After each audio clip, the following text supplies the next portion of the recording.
Bien, alors comme vous venez de le dire, la transition est toute trouvée puisqu'on vient de parler du digital. Alors dans le temps qui m'est imparti, je vais en parler assez peu, évidemment, mais je vais essayer de souligner quels sont les enjeux, il faut l'appeler par son nom, de la société numérique, car on est entré dans la société numérique depuis déjà un certain temps, et l'accélération est évidemment extrêmement brutale. Alors ces enjeux sont évidemment d'ordre multiple.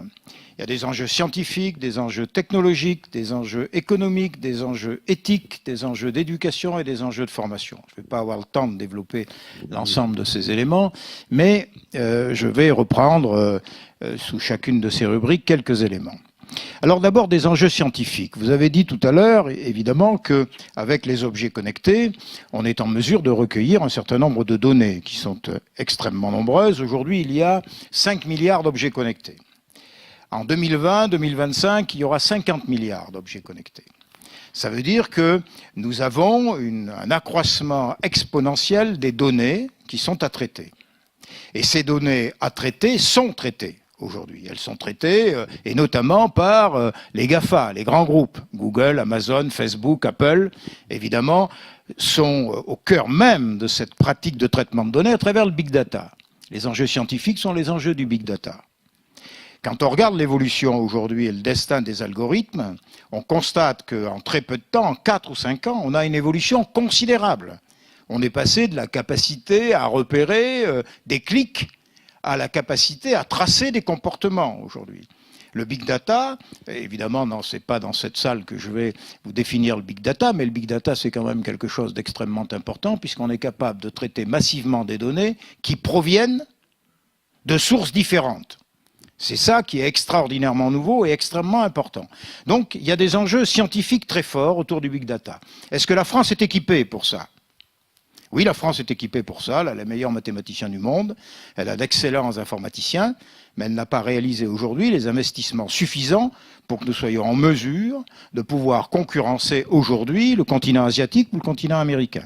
Il faut savoir, simplement, c'est un ordre de grandeur, il faut savoir aujourd'hui que la capitalisation boursière est à 83% aux États-Unis pour le numérique, à 9% en Asie et à 2% en Europe. Vous n'avez pas l'équivalent d'un GAFA en Europe. Et vous n'avez pas aujourd'hui en start-up en France une licorne, c'est-à-dire une entreprise valorisée à plus d'1 milliard de dollars. Donc il y a un enjeu, évidemment, qui est extrêmement fort. Nous avons les compétences. Nous avons les infrastructures, car les infrastructures sont des infrastructures extrêmement mobiles aujourd'hui. Bien. Donc c'est une question qu'il faut se poser. C'est un des enjeux. Il y a des enjeux technologiques extrêmement forts, qui sont liés au cloud. L'externalisation des mémoires. 80% des clouds sont en Asie. Alors c'est pas neutre, y compris du point de vue géopolitique, sauf à penser que les clouds sont parfaitement impénétrables. Ce qui est un rêve un peu naïf, n'est-ce pas? Et donc, quand on sait qu'aujourd'hui 80% de l'externalisation des données dans les nuages est en Asie, il y a une question qui se pose, qui est une question de nature géopolitique, qui est un problème de souveraineté à un moment donné. Souveraineté nationale, de souveraineté continentale. Et dans une guerre économique qui a comme outil le digital, c'est quelque chose qu'il faut avoir présent à l'esprit. Et nous avons perdu la bataille industrielle du numérique. Nous n'avons pas forcément perdu, quand je dis nous avons perdu la bataille industrielle, je ne parle pas de la France, je parle du continent européen. Mais nous n'avons pas perdu nécessairement la bataille des usages. Mais il va falloir, en effet, s'en occuper très sérieusement. Et la bataille des usages, c'est quoi? Je viens de dire tout à l'heure qu'il y avait 5 milliards d'objets connectés. Il y en aura 50 milliards demain. La bataille, c'est celle des nouvelles plateformes. Les plateformes qui ne vont pas mettre en relation des individus entre eux ou des individus avec un objet connecté, mais des objets connectés entre eux. C'est le dialogue des objets connectés et le dialogue entre machines qui font dialoguer des objets connectés. C'est un niveau technologique et scientifique beaucoup plus élaboré. Et demain, ces plateformes seront rémunérées à des hauteurs assez considérables. Et la nouvelle économie va faire une partie de son activité dans ces plateformes nouvelles. Et autour de ces plateformes, évidemment, on retrouve des enjeux scientifiques très puissants et des enjeux technologiques très puissants. Il faut que nous ayons présent ça à l'esprit, parce que la compétition mondiale est en train de se réaliser autour de cela. Et il est évident qu'il faut que nous ayons une puissance, non pas nationale, mais une puissance continentale, scientifique et technologique, remarquablement organisée. Si nous voulons pouvoir rentrer dans ce combat, entre guillemets, pardon pour ces métaphores guerrières, mais qui est un combat intercontinental. Ce n'est pas un combat international, c'est un combat intercontinental. Il y a l'Asie, il y a l'Europe et il y a les États-Unis. C'est là que les enjeux. Et l'Europe est dans une situation qui est quand même, on va le dire comme ça, relativement faible par rapport aux deux continents que je viens de citer. Pour des raisons multiples d'ailleurs, pour des raisons multiples. Mais nous n'avons pas de déficit cognitif. Nous n'avons pas de déficit infrastructurel sur le plan scientifique. Nous avons la réflexion à conduire, coordonnée pour une volonté qui est une volonté de bataille économique autour du digital. Alors, ça, ce sont des enjeux qu'on pourrait décliner de manière un peu plus précise, tout cela, mais ce sont des enjeux évidemment extrêmement importants. Mais à côté de ces enjeux, il y a des enjeux de société. Des enjeux de société, des enjeux éthiques. Pourquoi? Parce que, évidemment, ces capteurs dont on est en train de parler, il y a des éléments extrêmement positifs et il y a des éléments extrêmement négatifs. Il y a un problème de régulation des données. La nouvelle économie, c'est un changement de paradigme fort. Aujourd'hui, c'est plus seulement la matière fossile qui fait la ressource de base de l'économie, ce sont les données personnelles que nous laissons activement lorsque nous échangeons entre nous avec cette petite chose là qui est un iPhone qui a la taille aujourd'hui d'une petite boîte d'allumettes. Quand on compare, moi je pense lorsque j'étais jeune chercheur et on traitait avec des ordinateurs qui rentraient dans des salles qui faisaient 25 mètres carrés et qu'il fallait refroidir régulièrement pour pouvoir traiter nos données. Aujourd'hui, avec le petit iPhone, on fait ce que l'on faisait avec nos salles d'ordinateurs il y a un certain nombre de décennies. Donc, nous sommes dans une situation où les données personnelles deviennent une valeur considérable. Aujourd'hui, il n'y a pas l'équivalent de l'OPEP, il n'y a pas un cartel du pétrole, il n'y a pas un cartel des données personnelles. On peut imaginer que demain, les données personnelles et leur agrégation deviennent une ressource qui soit une ressource monnayable. Et nous avons connu en 1974, quand l'OPEP a décidé de s'organiser, une crise économique brutale. Rien ne vous dit que dans 20 ans, on n'aura pas une crise économique brutale sur la base de la reconnaissance des données personnelles comme ayant une valeur marchande. Google, Amazon, Facebook, pour prendre que les GAFA, pour prendre que les grands, vivent économiquement de ces données personnelles et de leur utilisation. Et quand je dis qu'il y a un enjeu scientifique du big data, il est considérable, puisqu'aujourd'hui on est capable de tracer un certain nombre de comportements à travers ce que nous faisons activement, si j'ose dire, et aussi à travers ce que nous faisons passivement, car nous passons dans un univers connecté qui recueille un certain nombre de nos comportements. Le traçage de ces comportements permet de faire des prédictions sur comment nous allons nous comporter dans tel ou tel type de situation. C'est sur ces bases-là que le marketing s'élabore. Évidemment, tout est gratuit.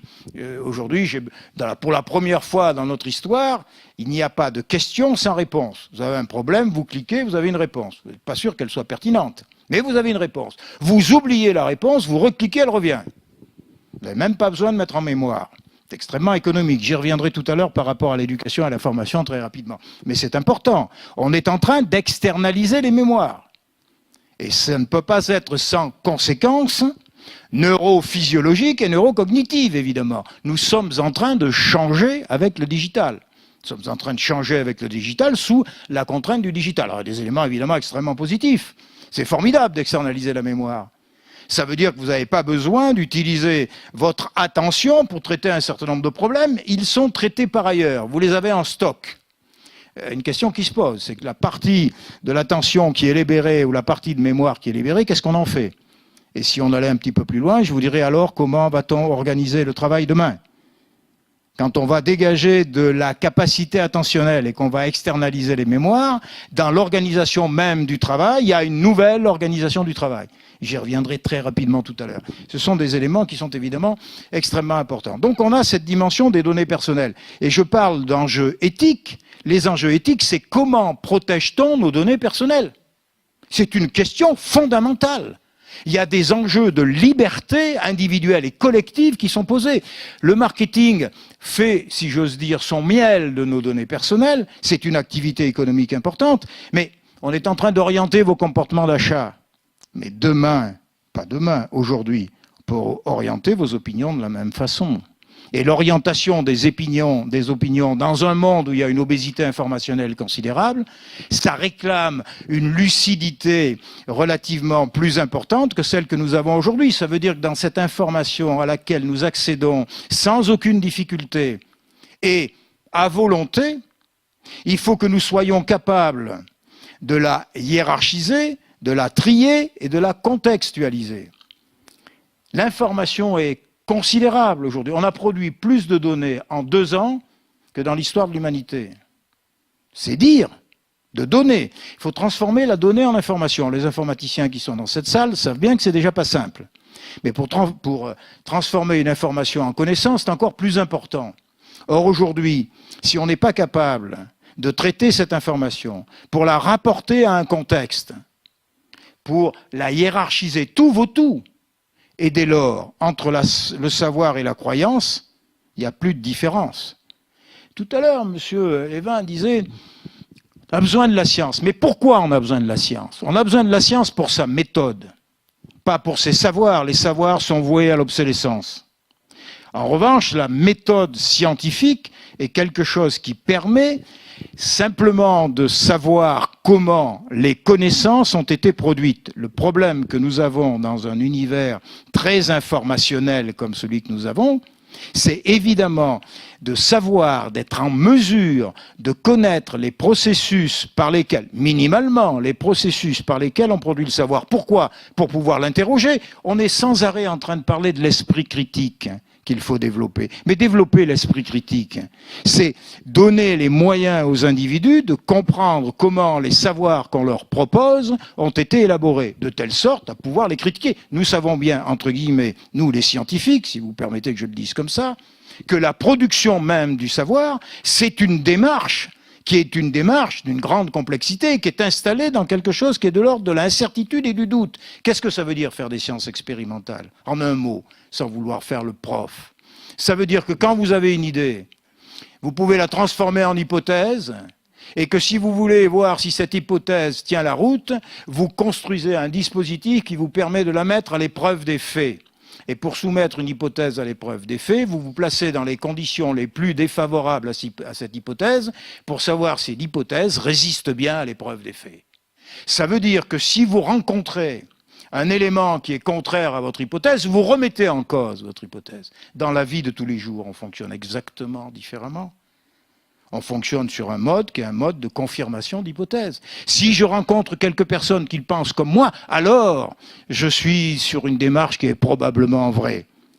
Dans le domaine de la science, c'est exactement le contraire. Si je rencontre quelque chose qui n'est pas conforme à ce que je suis en train de dire, il faut que je remette en cause ce que je suis en train de dire.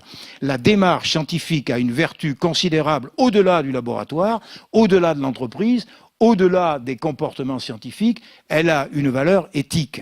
Elle permet d'installer le doute et l'erreur comme étant quelque chose qui porte une information.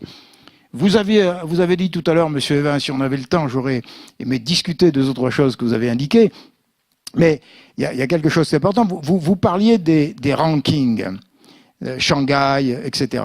Mais je vais vous parler d'un ranking particulier dans l'éducation qui s'appelle PISA. Je ne sais pas si vous avez entendu ce terme. Bon. Les petits Français sont moins bons que les autres. Alors, est-ce qu'on peut faire l'hypothèse qu'ils ont une configuration neuroscientifique qui n'est pas... C'est pas ça le sujet, évidemment. Et quand vous étudiez les questions qui sont posées aux petits Européens, vous constatez parmi les réponses des élèves français que lorsque les élèves français ont un doute, ils ne répondent pas. Ils ne répondent pas. S'ils ne sont pas sûrs de leur réponse, ils ne répondent pas. On peut se poser la question de savoir pourquoi ils ne répondent pas alors que les petits Anglais, les petits d'Europe du Nord répondent. Ils ne répondent pas parce qu'on n'a pas donné de vertu à l'erreur, une vertu qui soit une vertu informative.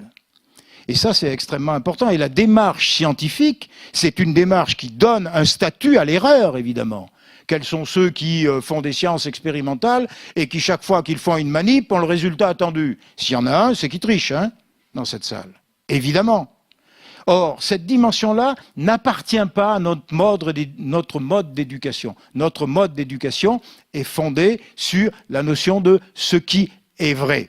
Et il manque la dimension qui est de ce qui est falsifiable. Cette dimension-là est importante. Et donc, dans l'éducation et la formation, avec le digital, on est confronté à ça. On est confronté à la nécessité de maîtriser intellectuellement, et ça ne demande pas nécessairement une formation très élaborée, de maîtriser intellectuellement le processus, avoir quelques éléments sur le processus qui a permis d'arriver à une solution, à une proposition.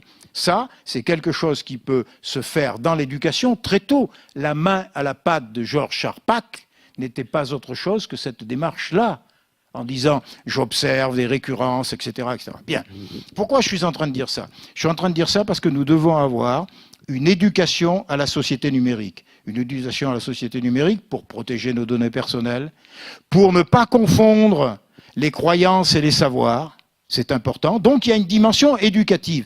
Puis, il y a une dimension formative extrêmement importante qui est liée à la digitalisation. J'ai dit tout à l'heure que la digitalisation allait nous conduire à une nouvelle forme d'organisation du travail. C'est fait.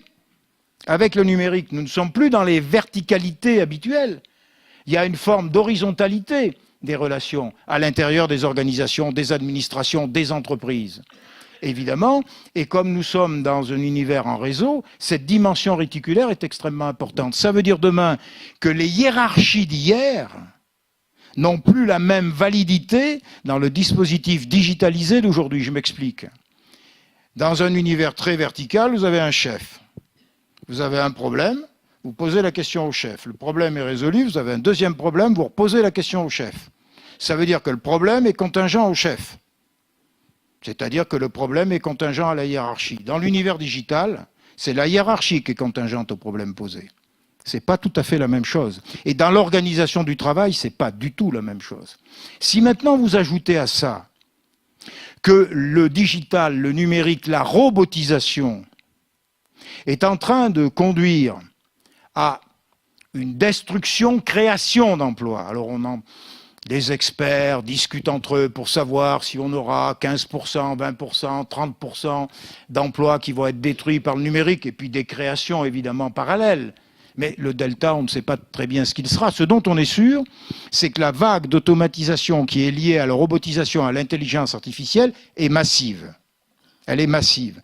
Dès lors, on va avoir un certain nombre de métiers qu'on n'attendait pas comme étant susceptibles d'être touchés par l'automatisation, par exemple le conseil juridique. Le conseil juridique de niveau intermédiaire va disparaître. Cherchez pas. Vous avez un problème de jurisprudence, vous allez voir un cabinet de juristes, on met 2 ou 3 avocats sur l'opération et ils travaillent pendant quelques jours pour essayer de voir quel est le résultat de l'analyse de ces jurisprudences. Demain, vous mettez tout ça dans la machine, faites travailler le big data et vous avez en un quart d'heure un résultat. Vous avez des métiers aujourd'hui qui sont des métiers cognitivement plus élaborés qui vont disparaître. On va avoir les mêmes effets que l'automatisation qui a générer la perte d'emploi chez des cols bleus. On est en train d'entrer dans cet univers. Demain, l'univers de l'analyse biologique, les laboratoires d'analyse biologique. Aujourd'hui, vous allez faire votre analyse biologique, c'est fini. Demain, vous ferez ça, vous avez votre puce, vous envoyez avec votre smartphone, c'est fait. Vous allez avoir, et vous aurez une organisation à l'intérieur, par exemple, de l'hôpital public. La digitalisation va permettre demain que vous avez constaté que vous avez un taux de glycémie élevé, vous êtes diabétique, on enverra la décharge d'insuline qui convient, très bien. Et on y est, c'est fait. Sauf qu'il va falloir prévoir la sécurité de ce système, il va falloir retrouver la possibilité d'avoir des relations humaines à l'intérieur des univers connectés. C'est une question sociale et éducative absolument importante et capitale, absolument capitale. George Orwell, 1984, c'est dépassé. C'est vraiment dépassé.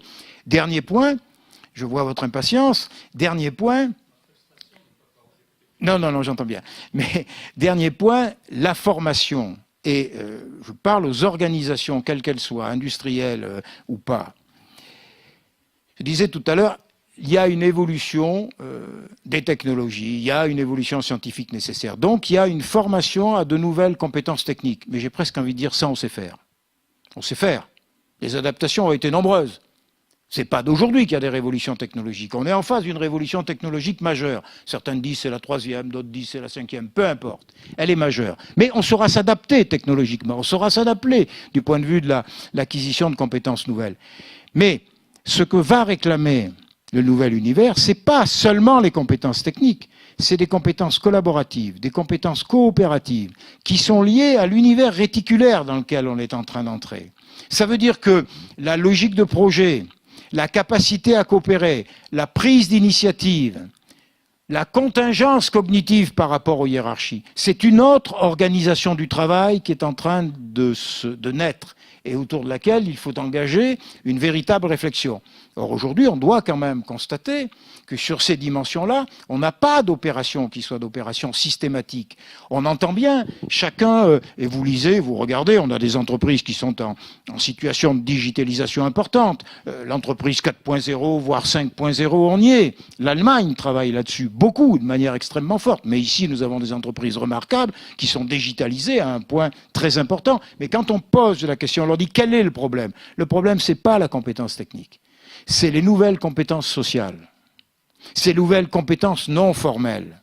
Et ces compétences-là, il faut que notre appareil de formation, quelle que soit la nature de cet appareil, soit en mesure de générer ces nouvelles compétences par des dispositifs d'enseignement et des dispositifs d'apprentissage qui soient pertinents. Il y a donc une réflexion à avoir sur ce sujet-là, qui est une véritable réflexion scientifique. Je voudrais simplement dire que je vous parle de cela tout simplement parce qu'on est en train de mettre en place un dispositif de recherche dans le cadre des programmes d'investissement d'avenir où on va justement tester avec des élèves de lycée professionnels des nouvelles modalités d'apprentissage coopératif et collaboratif pour que ces enfants qui vont entrer demain dans la vie professionnelle soient équipés cognitivement, intellectuellement, sur ces dimensions de compétences sociales et de compétences non formelles, étant entendu que les compétences techniques seront nécessaires. Pourquoi? Parce que nous avons une équation qui est une équation terrible. L'équation, c'est on va détruire un certain nombre d'emplois et on va créer un certain nombre d'emplois. On ne connaît pas la nature des nouveaux métiers et donc vous êtes amené à former à des contenus que vous ne connaissez pas. Si on ne connaît pas les contenus des nouveaux métiers, en revanche, on sait quelles sont les compétences transversales qui vont être réclamées, quels que soient les métiers et quelles que soient les tâches auxquelles on sera confronté. Ça, c'est un enjeu considérable. C'est un enjeu qui n'est pas seulement un enjeu local, c'est pas seulement un enjeu national, c'est véritablement un enjeu international. Et la compétition est en train de s'élaborer là-dessus. Demain, il n'y aura pas de différence entre un ingénieur chinois, un ingénieur américain, un ingénieur français du point de vue technique, du point de vue de la compétence. Les différences se feront sur la capacité à gérer des modes collaboratifs dans des univers qui seront hyper connectés. Je m'en tiendrai là, monsieur.